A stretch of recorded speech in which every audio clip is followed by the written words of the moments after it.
नमस्कार दोस्तों, अटल अनुसंधान अकादमी यूट्यूब चैनल में आप सभी का हार्दिक स्वागत है। दोस्तों, सुबह के इस वीडियो में प्रतियोगी जीवन से संबंधित विभिन्न महत्वपूर्ण सूचनाओं को लेकर के आपके सामने उपस्थित हुआ हूं। तो आइए देखते हैं ऐसी कौन कौन सी महत्वपूर्ण सूचनाएं हैं। दोस्तों, सूचनाओं को विस्तार में शुरू करने से पहले एक महत्वपूर्ण बात, यदि आपने अभी तक हमारे चैनल अटल अनुसंधान अकादमी यूट्यूब चैनल को सब्सक्राइब नहीं किया है तो जल्दी से सब्सक्राइब कर लें, बेल आइकन को प्रेस कर लें ताकि कोई भी नोटिफिकेशन सबसे पहले आपको मिल जाए। दोस्तों, हमारे चैनल के माध्यम से UGC net JRF assistant professor, PGT, TGT, GIC lecturer, LT grade व अन्य प्रतियोगी परीक्षाओं की तैयारी कराई जाएगी। ये हमारा व्हाट्सएप नंबर है 8543856728। इस पर मैसेज करके आप हमारे व्हाट्सएप ग्रुप से भी जुड़ सकते हैं। अब सूचनाओं पर विस्तार से नजर डालते हैं। तो पहली सूचना यूपीएससी से है। सुप्रीम कोर्ट ने पूछा, सिविल सेवा में अब अतिरिक्त मौके क्यों नहीं? केंद्र सरकार व यूपीएससी को अपना पक्ष रखने का निर्देश दिया। यहां पर आप देख रहे हैं, केंद्र सरकार द्वारा सिविल सेवा परीक्षा में उम्मीदवारों को अतिरिक्त प्रयास देने में असहमति जताने के बावजूद सुप्रीम कोर्ट ने शुक्रवार को सरकार व संघ लोक सेवा आयोग से कहा है कि जब पूर्व में सिविल सेवा परीक्षा के उम्मीदवारों को अतिरिक्त मौके दिए गए हैं तो इस बार क्यों नहीं दिए जा रहे हैं। कोर्ट ने सरकार और यूपीएससी को इस संबंध में अपना पक्ष रखने के लिए कहा है। जस्टिस एएम खानविलकर की अध्यक्षता वाली 3 सदस्यीय पीठ ने additional solicitor general SV Raju से कहा है कि पूर्व में कई बार छात्रों को अतिरिक्त प्रयास दिए गए हैं, ऐसे में इस बार छात्रों को क्यों प्रयास नहीं दिया जा रहा है। पीठ ने कहा है कि हम उम्र में छूट की बात नहीं कर रहे हैं। पीठ ने यह जानना चाहा कि यूपीएससी के गठन के बाद अब तक कितनी बार अतिरिक्त प्रयास दिए गए हैं। सरकार को सोमवार को इस संबंध में जानकारी देने के लिए कहा गया है। साथ ही पीठ ने केंद्र सरकार को यह भी बताने के लिए कहा है कि एक अतिरिक्त प्रयास देने के दायरे में कितने छात्र आएंगे।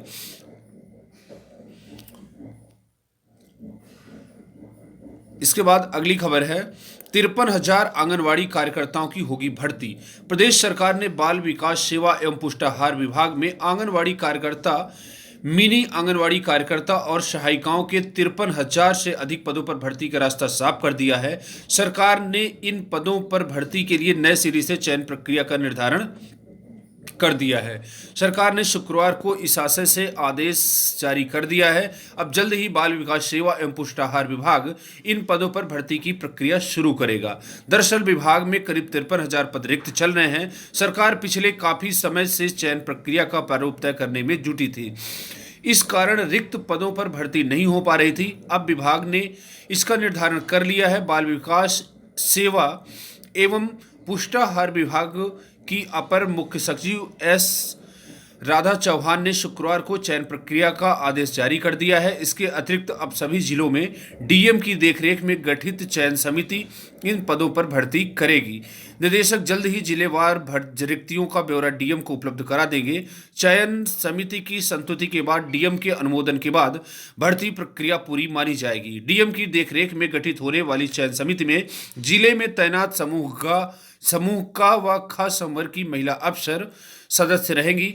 पहले महिला अधिकारी सदस्य नहीं होती थी। तो दोस्तों, यहाँ पर आप देख रहे हैं कि 53,000 आंगनवाड़ी कार्यकर्ताओं की उत्तर प्रदेश में नियुक्ति होगी। इस तरह से मिलेगी वरीयता। उसी ग्राम सभा व शहरों में उसी वार्ड की अभ्यर्थी, गरीबी रेखा में आने वाला परिवार, गरीबी रेखा से नीचे जीवन यापन करने वाली विधवा महिला, तलाकशुदा व परित्यक्त महिला, बीपीएल न मिलने पर गरीबी रेखा के ऊपर की महिलाओं का चयन। तो 53,000 कार्यकर्ताओं की नियुक्ति होने जा रही है और ये एक बहुत ही बड़ी खुशखबरी है। रोजगार के क्षेत्र में योगी सरकार का एक महत्वपूर्ण कदम माना जा रहा है। इसके बाद अगली खबर है, क्षैतिज आरक्षण की खामियां निस्तारित, भर्ती का रास्ता साफ। अगर उत्तर प्रदेश में असिस्टेंट प्रोफेसर भर्ती की बात करूं तो 1 साल से क्षैतिज आरक्षण और ऊर्ध्वाधर आरक्षण को लेकर के भर्ती फंसी हुई है और पेपर में हमेशा निकलता रहता है। क्षैतिज आरक्षण की खामियां निस्तारित, भर्ती का रास्ता साफ। कितनी बार भर्ती का रास्ता साफ हो गया है, लेकिन आज तक विज्ञापन जारी नहीं किया गया है। ये छात्रों के साथ अन्याय है और बहुत ही दुर्भाग्यपूर्ण है। अशासकीय सहायता प्राप्त डिग्री कॉलेजों में असिस्टेंट प्रोफेसर की भर्ती का रास्ता साफ हो गया है।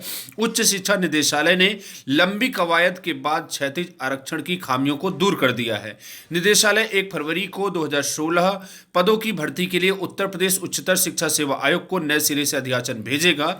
आयोग इसी के मुताबिक विज्ञापन संख्या 50 के तहत भर्ती कराएगा। प्रतियोगी काफी समय से असिस्टेंट प्रोफेसर की भर्ती निकलवाने के लिए आंदोलनरत थे।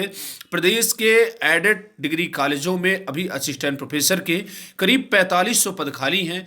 उच्च शिक्षा निदेशालय ने अक्टूबर 2020 में प्रथम चरण में 2016 पदों का अध्याचन उत्तर प्रदेश उच्चतर शिक्षा सेवा आयोग को भेजा था।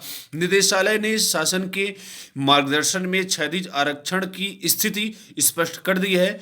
उच्च शिक्षा निदेशक डॉक्टर अमित भारद्वाज ने बताया कि असिस्टेंट प्रोफेसर की भर्ती में क्षैतिज आरक्षण निर्धारण का काम पूरा कर दिया गया है। 1 फरवरी को फाइल उच्चतर शिक्षा सेवा आयोग भेज दी जाएगी। तो दोस्तों, यदि विज्ञापन की बात करें तो फरवरी माह के अंत तक असिस्टेंट प्रोफेसर भर्ती के लिए विज्ञापन जारी किया जा सकता है, किंतु जब तक विज्ञापन जारी ना हो जाए तब तक कुछ कहा नहीं जा सकता है, क्योंकि आयोग और निदेशालय का पिछले 1 साल से रिकॉर्ड देखा जाए तो कुछ भी काम नहीं किया है। इस तो कभी 1 फरवरी से विज्ञापन जारी होगा, कभी 10 फरवरी से जारी हो जाएगा। जब तक विज्ञापन जारी नहीं हो जाता है तब तक छात्रों को। फिर दोस्तों, अगली खबर है, भर्ती का संशोधित विज्ञापन फंस गया। माध्यमिक शिक्षा सेवा चयन बोर्ड की ओर से टीजीटी पीजीटी 2020 का संशोधित विज्ञापन अब तक जारी न होने से नाराज प्रतियोगी ने शुक्रवार को इसे लेकर चयन बोर्ड सचिव कीर्ति गौतम से मुलाकात की। प्रतियोगियों को विज्ञापन सहित अन्य मुद्दों पर स्पष्ट आश्वासन नहीं मिल सका। प्रतियोगियों का कहना है कि इस मुद्दे पर वे अब चयन बोर्ड के अध्यक्ष से मिलेंगे और यदि उन्होंने भी संशोधित विज्ञापन व प्रतियोगियों के हितों में स्पष्ट आश्वासन न दिया तो प्रतियोगी छात्र आर पार की लड़ाई के लिए आंदोलन छेड़ेगा। चयन बोर्ड कार्यालय के सामने कला विषय के प्रतियोगी भी अनशन कर रहे हैं। इसके बाद अगली खबर है, चयनितों की नियुक्ति में दोषी अफसर व कर्मी का ब्यौरा तलब। एडेड माध्यमिक कॉलेजों के लिए चयनित अभ्यर्थियों को संबंधित कॉलेजों में नियुक्ति नहीं मिल पा रही है। 2016 की भर्ती में अब तक ऐसे 120 अभ्यर्थियों को चिन्हित किया गया है। इसमें त्रुटिपूर्ण अध्याचन ही नहीं, चयन बोर्ड की ओर से भेजे गए गलत पैनल की भी शिकायतें हैं। यह प्रकरण तूल पकड़ने पर अपर शिक्षा निदेशक माध्यमिक ने जिम्मेदार अफसर कर्मियों का ब्यौरा व स्पष्ट कारण मांगा है ताकि कार्रवाई की जा सके। माध्यमिक शिक्षा सेवा चयन बोर्ड उत्तर प्रदेश ने वर्ष 2016 की प्रवक्ता व प्रशिक्षित स्नातक भर्ती में चयनितों को कॉलेज तो आवंटित किया, लेकिन प्रदेश के कई जिलों में आवंटित कॉलेजों में चयनितों को ज्वाइन नहीं कराया जा रहा है। मॉनिटरिंग का जिम्मा अपर शिक्षा निदेशक माध्यमिक को सौंपा गया है। एडी माध्यमिक डॉक्टर महेंद्र देव ने मंडलीय संयुक्त शिक्षा निदेशकों को लिखा है कि त्रुटिपूर्ण अध्याचन भेजने के उत्तरदायी अफसर व कर्मचारी का पदनाम भेजें। एडी ने सभी मंडलीय संयुक्त शिक्षा निदेशकों को नियुक्ति न पाने वाले चयनितों की सूची और रिपोर्ट भेजने का प्रारूप भेजा है। सभी को शनिवार तक रिपोर्ट भेजनी है। तो जिन अफसरों ने त्रुटिपूर्ण अध्याचन भेजा था तो उनके खिलाफ कार्रवाई की जा रही है, ये अच्छी बात है, किंतु जो छात्र चयनित हो जा रहे हैं उनको नियुक्ति नहीं दी जा रही, ये गलत है। तो पहले छात्रों को नियुक्ति दें, बाद में ये जांच पड़ताल तो चलती रहेगी और चलती ही रहती है। फिर अगली खबर है, तृतीय सेमेस्टर का रिजल्ट अधूरा। डीएलएड 2018 अगली परीक्षा 2 से बाहर होंगे हजारों, रिजल्ट में फेल तो कैसे आवेदन। प्राथमिक स्कूलों में शिक्षक बनने के प्रशिक्षण पाठ्यक्रम डीएलएड का परिणाम को लेकर अभ्यर्थी परेशान हैं। डीएलएड 2018 बैच के तृतीय सेमेस्टर का परिणाम अब तक पूरा नहीं हो सका है। बड़ी संख्या में अभ्यर्थियों के आंतरिक मूल्यांकन के अंक दर्ज नहीं है। इससे रिजल्ट में वे फेल हैं।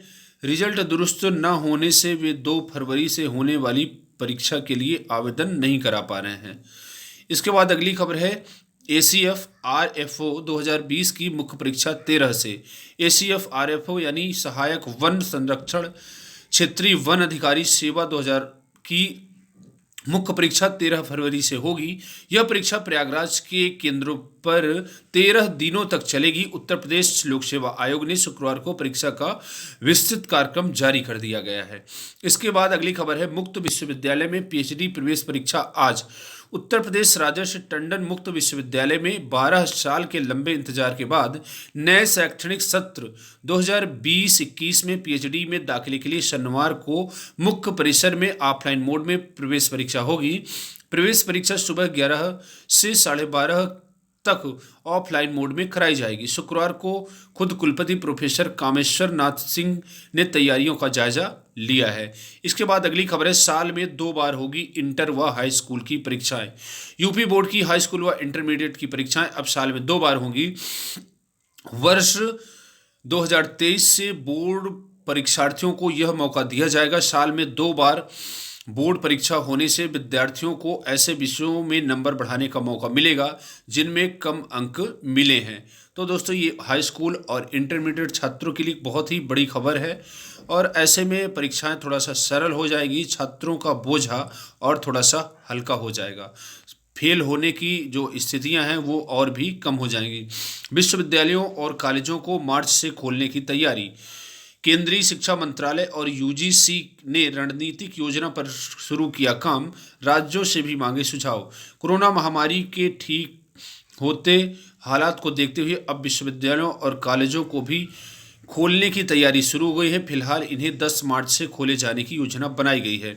हालांकि शोध कार्यों व परीक्षाओं के लिए इन्हें फरवरी में ही खोला जा सका है। इसके बाद अगली खबर है, टीजीटी प्रवक्ता के गलत विज्ञापन पर मांगी जानकारी। माध्यमिक शिक्षा सेवा चयन बोर्ड से चयनित 120 शिक्षक नहीं ग्रहण कर सके हैं कार्यभार। उत्तर प्रदेश माध्यमिक शिक्षा सेवा चयन बोर्ड की ओर से 2016 में विज्ञापित टीजीटी प्रवक्ता के पदों के लिए जारी पैनल में गलत अध्याचन भेजने के संबंध में 30 जनवरी तक जानकारी मांगी गई है। इसके बाद अगली खबर है, हर साल होगी शिक्षकों की भर्ती, बनेगा वार्षिक कैलेंडर। भर्ती का पैटर्न भी बदलेगा। परीक्षा में समसामयिक विषय भी शामिल होंगे। लिखित परीक्षा, इंटरव्यू के साथ शिक्षण कौशल का भी आकलन। प्रदेश में हर साल शिक्षकों की भर्ती की जाएगी। इसके लिए वार्षिक कैलेंडर बनेगा। शिक्षकों और शिक्षणेतर कर्मचारियों के वर्ष 2025 तक रिक्त होने वाले पदों का आकलन जून 2021 तक कर लिया जाएगा। इसके बाद भर्ती का वार्षिक कैलेंडर जारी किया जाएगा। शिक्षकों की भर्ती के पैटर्न में भी बदलाव किया जाएगा। माध्यमिक शिक्षा विभाग ने राष्ट्रीय शिक्षा नीति 2020 के तहत शिक्षकों के राष्ट्रीय व्यावसायिक मानक तय किए हैं। नई शिक्षा नीति के क्रियान्वयन के लिए शिक्षकों की भर्ती प्रक्रिया को अत्यधिक मजबूत बनाया जाएगा।